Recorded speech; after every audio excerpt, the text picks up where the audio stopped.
Okay, so now we will learn how we can install the Jboss using the Jboss installation manager, right? So we have already downloaded the Jboss installation manager in the previous session, right? So now I will directly go to my servers and I will go to the software directory. Okay, and here, so this is my installation manager, right? So you need to unzip this. So I'm going to unzip this in the current directory only. Okay, it's a very small software. So once it is downloaded, you can directly go inside the folder that has been extracted.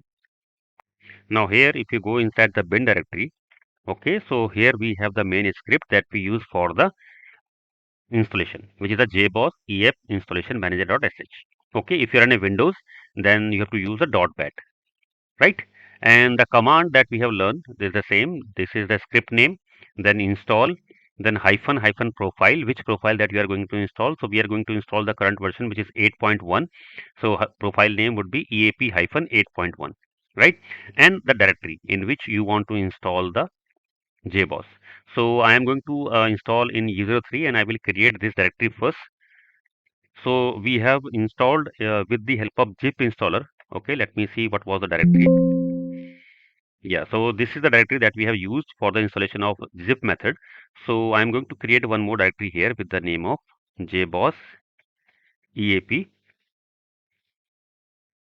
Okay, and then 8.1. Okay, so this is the directory where I will install using the installation manager. Okay, and I will replace this with the name here, right? So this is a simple command, and but the only thing you have to make sure that you should have a reachability of the internet from this particular machine.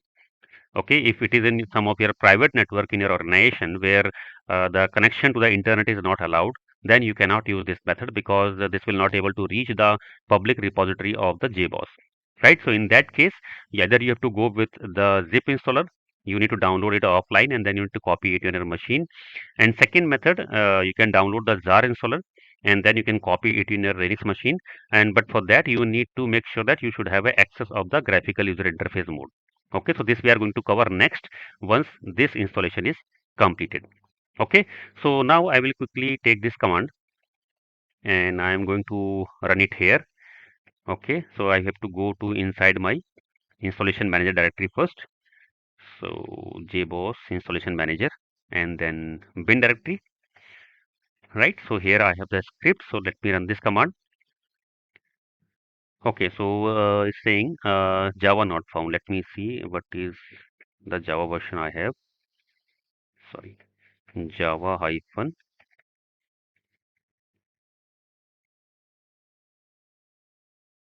Okay, so my Java version, Java home and Java bin in not set. Okay, so let me quickly export that as well. So my Java underscore home is U03 and then JDK, and then let me quickly export the path variable as well. So path will be my Java underscore home and then bin and then dollar path, right? So now let me check Java hyphen version. Now it is 17.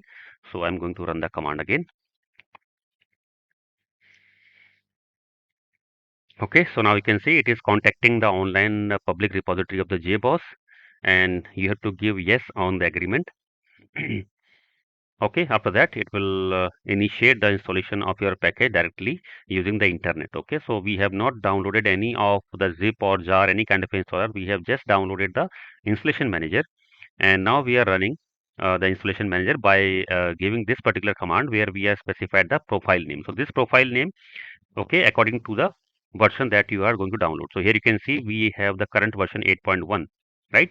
So I have taken here the profile name as 8.1. So if you are going with some other versions like the you want to go with the 8 or 7.4 version, so make sure to select the profile name accordingly from here. Okay, and then you need to specify it here in the command, right? And this is the directory where you want to install, and then make sure to specify the install here. Okay, and this is your script, right? So now you can see it is installing. So again, based on the size of the JBoss installation software and your internet speed, okay, it will take some time for the installation. So once this is done, then I will go to the installation directory and I will show you. Okay. So now you can see the installation has been done. It is completed. So I will quickly go to the directory. This is the directory, right? If I do the listing here, you can see the Jboss has been installed successfully, right? If I go to bin directory, so here I can see the different scripts that we have. We have the same I have explained in the previous session, right? Similarly, if I go to the standalone and then configuration, so here we have the different configuration files for the standalone mode. And if I go to the domain mode, that means domain and then configuration. Okay, so here we have the different configuration files that is applicable for our domain mode, right? So don't worry, we are going to cover everything in detail in the next sessions, next few sessions. Okay, all the configuration files, whatever the changes that we do in the configuration files, how we stop using the different configuration files, how it get reflected, everything we are going to cover in detail. Okay, so no need to worry about that one, like what is the purpose of all these files and everything, right? So this is done. We have done the installation of the Jboss using the installation manager. So next we are going to see how to install with the help of jar installer.